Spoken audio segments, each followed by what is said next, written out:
yeah, yeah. Oh, oh, yeah, yeah. Oh, oh, yeah, yeah. Yeah, yeah, yeah. Oh, oh, yeah, yeah.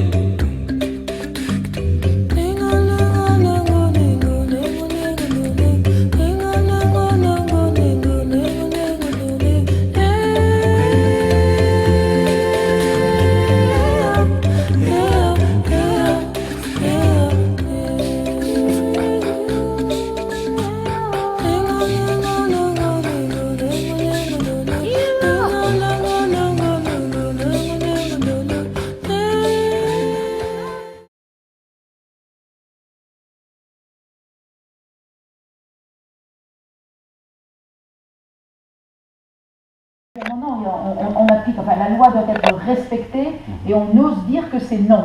Mais ça a duré longtemps où chez les Diaranké, chez les Soussous, où il y avait, mais c'est quand même une vérité, où il y avait, voilà, Diaranké, tu es Diaranké toi, ouais. Voilà.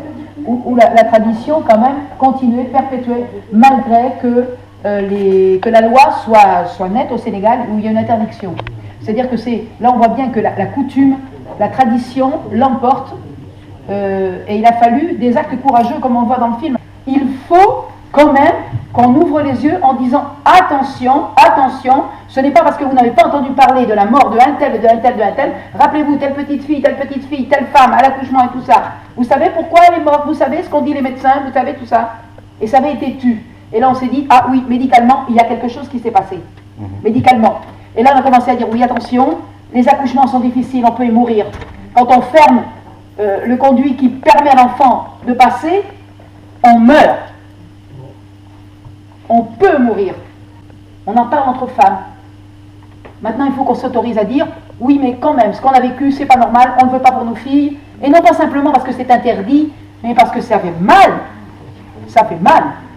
Et les mamans disaient, mais nous, on voudrait bien qu'il y ait des choses qui cessent. Mais on n'est pas dépendante de ça, ce sont... Quand on va au pays, c'est surtout au pays que ça se passe, soyons clairs quand même. Ici chez nous, c'est au pays que ça se passe. Lors des vacances. On ne peut pas garder nos gamins comme si c'était des trésors ou un porte-monnaie à côté de nous tout le temps. Ils vont chez la mamie, chez la tata. Et là, quand on réunit, vous l'avez vu dans le film, 3-4 filles de la même famille, qu'on les emmène, les gamines ne savent pas. On les prend, soi-disant, sont parties voir la grand-mère. Eh ben non, elles sont parties se faire exciser. Les femmes ne sont pas obligatoirement au courant, ni d'accord. Il faut qu'il y ait une protection. Il y a les papas aussi qui ont joué des rôles. Moi, je sais qu'il y a des papas, certains se doivent être dans la salle aussi, qui, lorsqu'ils ont emmené leur grande fille, qui risquait d'être excisée, ce sont, comment dirais-je, on dit, non, ça ne sera pas ça. C'était avant le mariage. Non, ça ne sera pas ça. Et on conservait, je veux dire, un regard sur leur fille qui s'est promenée dans la famille. Ça aussi, il faut le dire. Donc il y a des luttes qui se mènent de part et d'autre. L'important, c'est qu'on soit ensemble fédérés à un moment donné. Il y a un problème.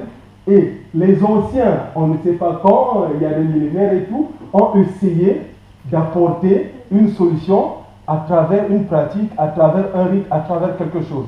Et ça se perpétue. Finalement, au bout d'un certain temps, ça devient comme partie intégrante de ce qu'on appelle du fonctionnement psychosocial des gens qui sont là. Et donc l'erreur souvent qu'on commet, moi à mon sens, c'est que l'on ne pense pas la tradition lorsqu'on veut la changer. Alors qu'il faut bien la penser, c'est-à-dire poser les vrais problèmes. Pourquoi ils le font? Pourquoi ils y tiennent? Vous l'avez bien mis dans, et madame, je pense, l'a dit, c'est que, ah oui, il faut que je le fasse, ma grand-mère l'a fait, mon arrière-grand-mère, et on peut repartir comme si on avait des arbres géologiques, va retrouver, je ne sais pas, on va remonter jusqu'à 5, 6, 10, 15 générations, et bien, les gens trouvent à ce moment-là tout à fait normal.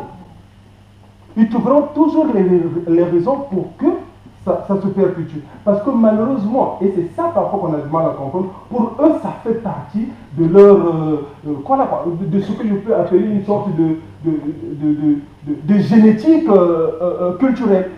En fait, moi je voudrais rebondir par là où le monsieur a terminé, pour dire que, et je vais parler de l'exemple du Sénégal, puisque c'est de là que je viens. Et pour dire qu'aujourd'hui au Sénégal, l'excision est une tendance qui est carrément à la baisse.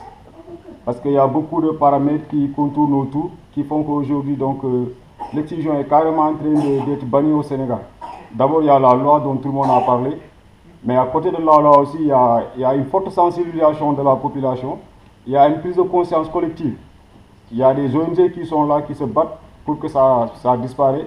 Et en plus de ça aussi, il y a la scolarisation des jeunes filles aujourd'hui qui font que les jeunes filles elles-mêmes, elles comprennent que l'excision, elle est là, c'est une tradition, c'est une coutume. Et que si aujourd'hui vous faites la part des choses, ce qui se faisait en 2000, vers les années 90-2000, et ce qui se fait aujourd'hui, c'est franchement une tendance qui est en train de disparaître au Sénégal.